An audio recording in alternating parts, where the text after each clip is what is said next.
Hello and welcome to the Global Podcast.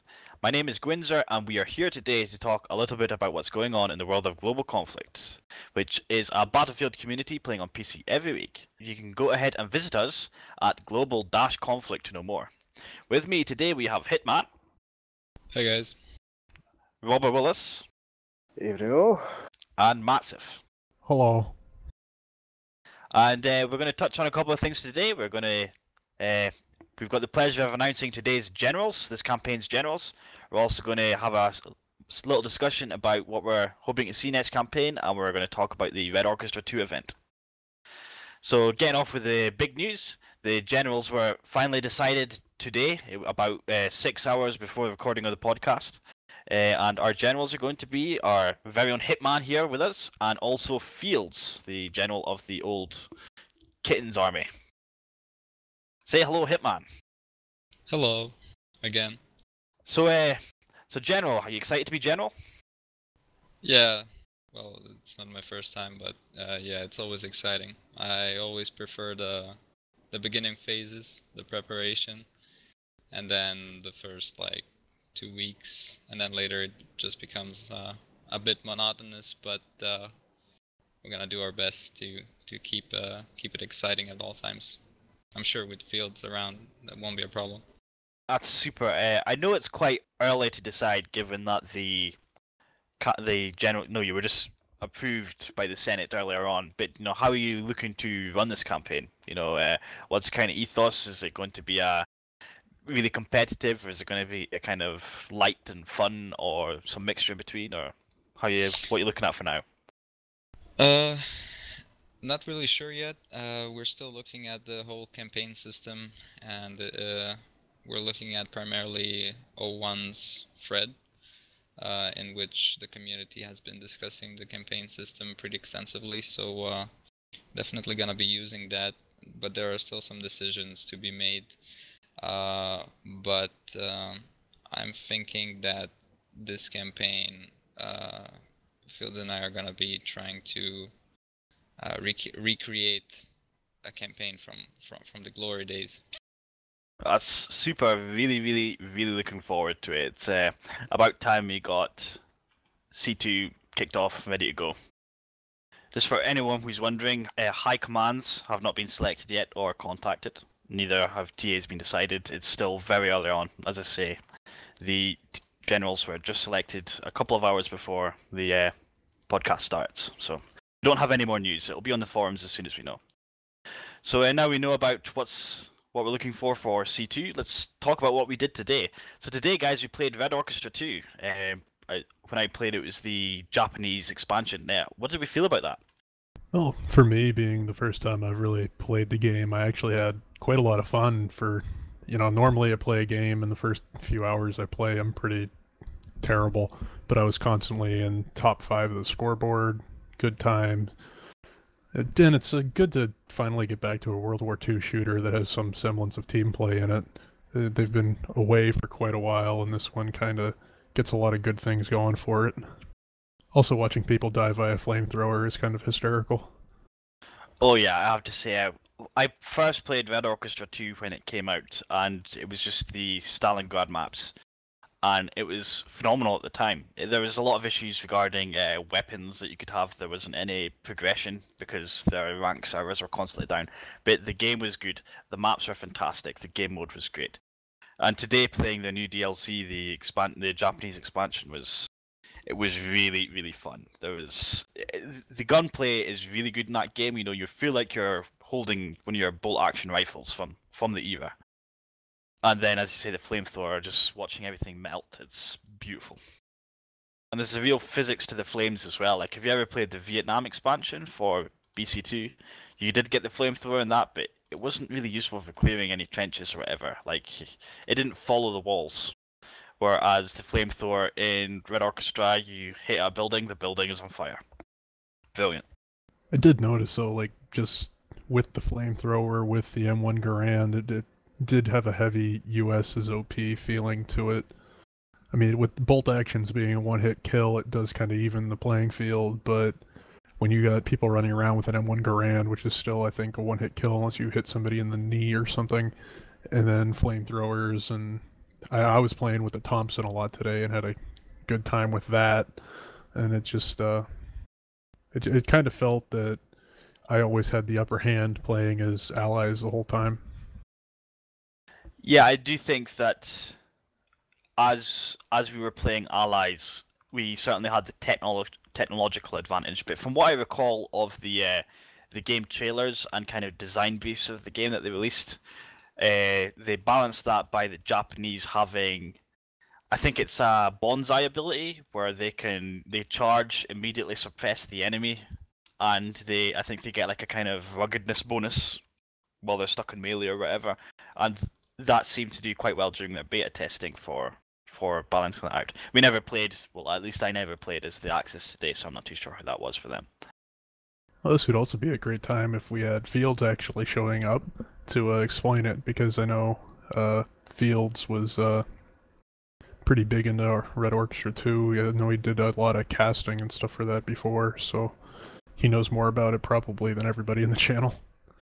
Yeah, you could certainly tell that he had played the game a lot. He kicked our arses. He really did. I wasn't happy with that. So yeah, Red Orchestra 2, that was a blast. If you are looking for it, there was a deal on Green Man Gaming.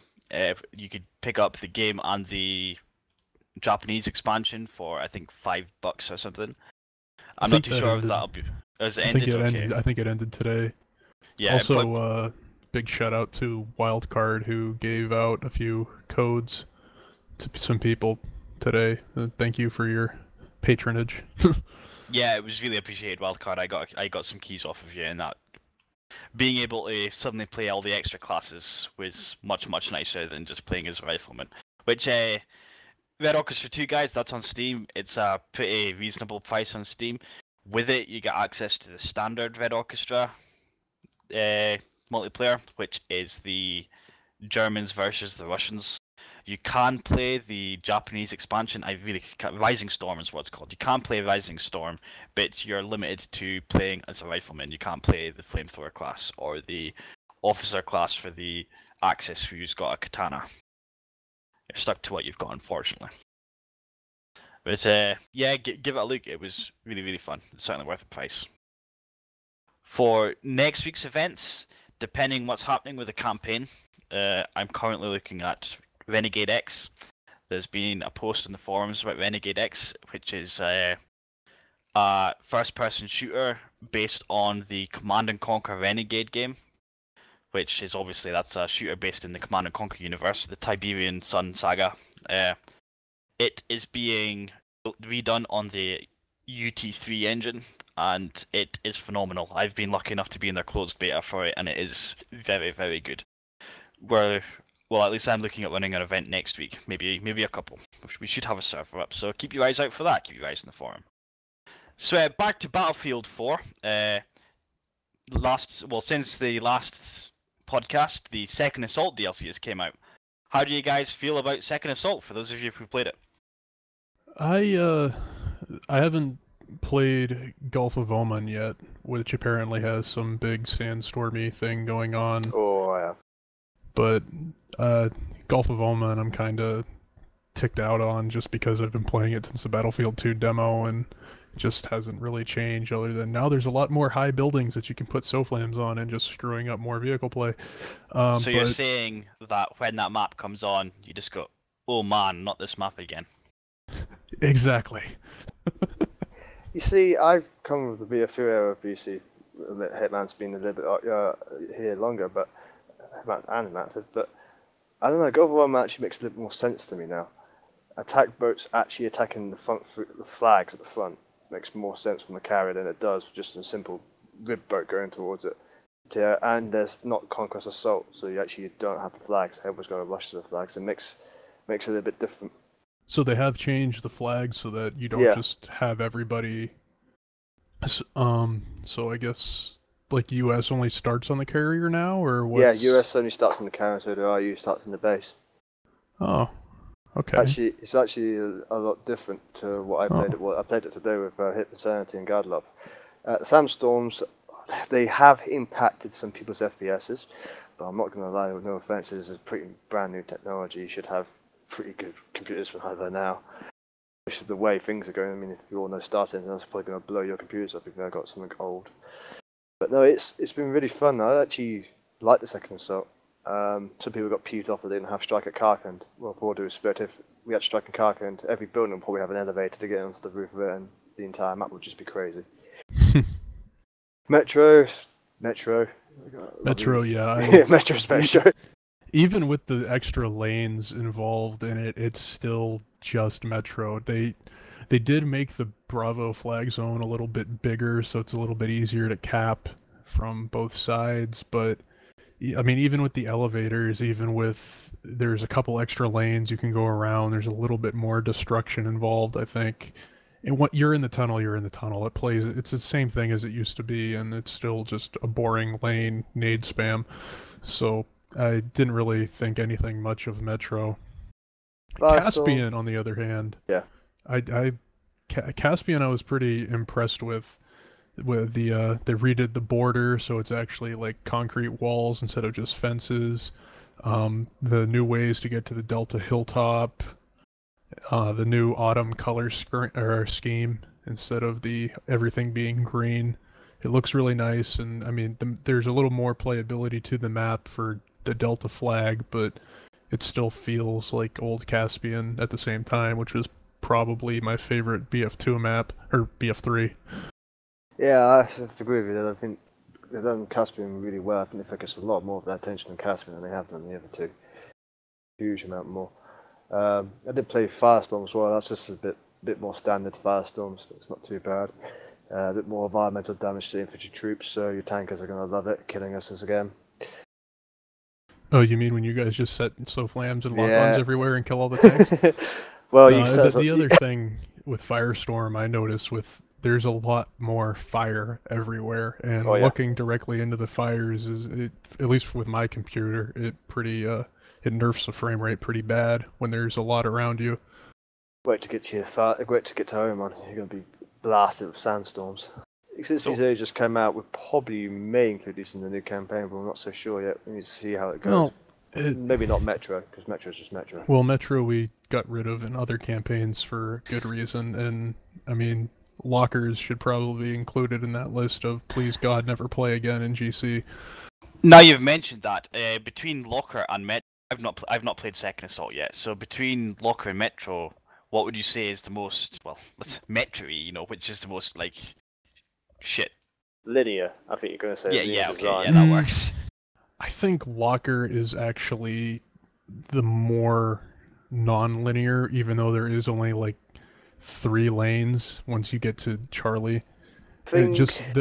Even with the snowstorm outside, it's still a lot wider, a lot more easier to maneuver, and a lot less. I mean, yeah, it's still really campy compared to other maps, but it's still if I'm playing Lockers, I feel I can push the outside and make it all the way back to a back flag, given enough opportunity.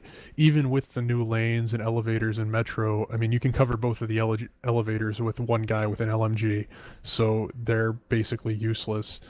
The other extra lanes, I mean, a couple people can cover them much more effectively than the attacking force can move up them compared to the outside lane of Locker. So I still feel that Locker is a better map, but I think they're both crap in the end, so it doesn't really make a difference. The way I see Operation Locker and Metro is, Metro just feels they've added a few bits extra, so Matt just said it's exactly the same, it's all very linear. I mean, what they could have done, I don't know if this is possible in the game engine, is just to get a train and let it smash into near the bank, where the Russian spawn? Where the big bank is. Yeah. Yeah, you should just smash through there and you have an exit out there as well. That would be more interactive. It's just Metro hasn't got any this big ass evolution, which it does change maps. We've seen it used in some of the campaigns where it can have some devastating effects on some of the maps. It's a bit of a shame, really. It's a shame. I was quite looking forward to the new Metro. I was never a fan of the old one, but I actually think that Locker is a really entertaining map. That was one of my favourite maps to fight on during C1. Even though I crashed the second time, I died every time. It was despite being linear, I thought that there was an element of strategy to it. That wasn't the case in BF3 for Metro. I was hoping that Metro would be different, but of what you guys are saying, I'm a bit disappointed.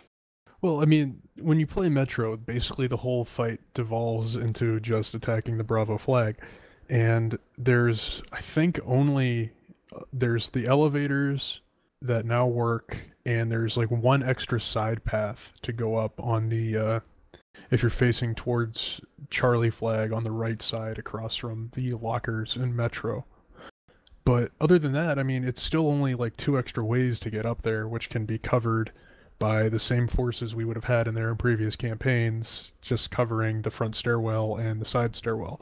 So it really doesn't play any different. There's no extra real strategy other than, okay, we can all try to pile up in the elevator and then get blown up by 1C4. So it really didn't change anything as far as I'm concerned. Yeah, I mean, it probably won't be in the new campaign. God, I mean, but having said that, Hitman Fields might want it in, so I'd say it's still up for discussion, really. Yeah, probably we're gonna have to see how many people have the DLC. Yeah. Before any decision is made. I mean, Well, it's out now for people who have premium, and generally the way that they've done that rollout in the past is premium got it 2 weeks before everybody else. And if we're still this early in campaign planning, I would think that by the time anything really gets kicked off, all of these maps are going to be in rotation for everybody. I mean, we normally, as I say, normally GC, we normally give it about, once we hit public release, we give it about a week or two, maybe get full announcements to make sure people, if we're gonna play it, we'll announce it, so you guys get plenty of time to save up money and get it. I did have a go at Commander mode on those, and they're quite interesting. I think that's one of the big things I think we're going to aim for this campaign is Commander mode. It's been raised about from the last campaign. I think we definitely want to get it in this one. Yes, I've seen the threads up about Commander mode this campaign, and I think at this point the majority of the community is behind it, including myself, who I've always wanted it, but I've not kind of went for it because of the issues it provides for those who, all like me, haven't unlocked all the weapons and stuff. But I do know if we go that route of Commander mode will be our thing, then we will be announcing basically days where we go and we just go in farm points. You know, we'll maybe go as a massive GC group onto public servers and get a heap of points, or maybe even farm points with our own group. You know, just to get everyone up to speed with all the weapon unlocks and stuff. And that will be announced. We will let people know ahead of time when that's happening. That's probably going to be one of the early decisions that we make between the group organisers for the campaign too. I'm going to say group organisers because we don't actually know who the TAs are yet. So yeah, a lot of things are still to be decided.